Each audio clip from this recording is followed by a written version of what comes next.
So these are the 10 days that we have to maximize and benefit from. And some of the things that we can do during these days is making the takbir. Allahu Akbar, Allahu Akbar, Allahu Akbar. La ilaha illallah, Allahu Akbar, Allahu Akbar, walillahi alhamd. This takbir is something that you have to do randomly during these days and the nights. Whenever you have like a couple of minutes, just say Allahu Akbar, Allahu Akbar, Allahu Akbar.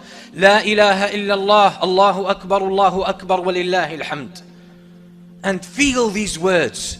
Feel the greatness of Allah subhanahu wa ta'ala as you say Allahu Akbar. That He is the creator of this world. He's the designer of this universe. That He's in charge of everything. He's the greatest of everything. La ilaha illallah. No one has the right to be worshipped but Allah subhanahu wa ta'ala. All praise is due to Allah. Everything He does is good. Everything He says is good. Everything He allows to happen, everything He allows to take place is good according to His wisdom. And you live in these profound meanings. They shake you from inside. And then the culmination of these days is the day of Arafah, which is the 9th day of the month.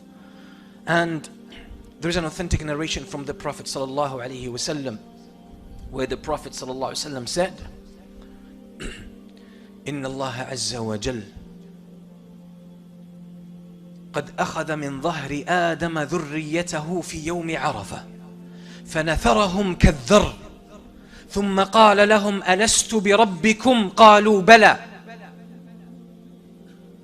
Allah subhanahu wa ta'ala, before us coming into this world, He brought the progeny of Adam, all of us in a shape that He knows, as atoms, as small creatures. Allah brought us, and then He dispersed us. Then He addressed us directly. Alastu bi rabbikum, am I not your Lord?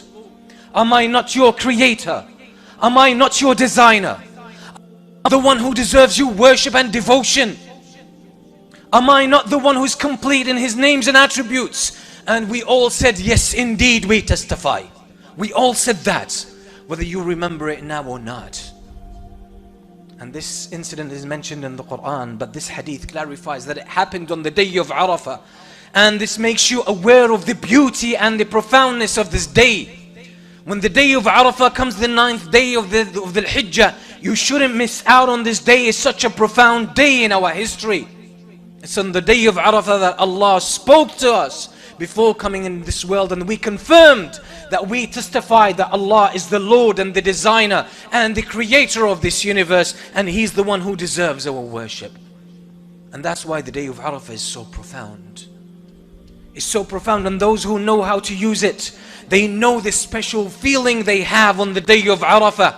And that's why the Prophet ﷺ says that the day of Arafah is probably the best of days, one of the best of days.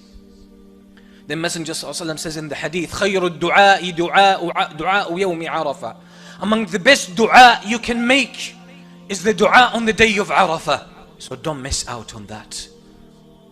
In another hadith, the Prophet ﷺ says, مَا مِن يَوْمٍ الله عز وجل يعتق فيه عبده من يوم عرفة.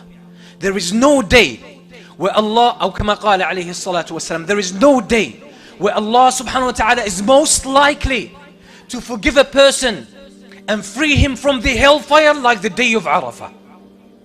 There is no possibility, there's no likability. It's most likely that Allah subhanahu wa ta'ala will free a person from the hellfire. The most possibility and probability is on the day of Arafah. So don't miss out on that day. Don't play games on that day. Don't waste your time in social media on that day. Don't waste your time on anything on that day but connecting to Allah subhanahu wa ta'ala, because it's very likely that you could be saved from the hellfire on that day. The Prophet ﷺ mentions in the hadith that shaitan on the day of Arafah feels so desperate because of the amount of mercy descending from Allah subhanahu wa ta'ala upon His creation. That's the day of Arafah.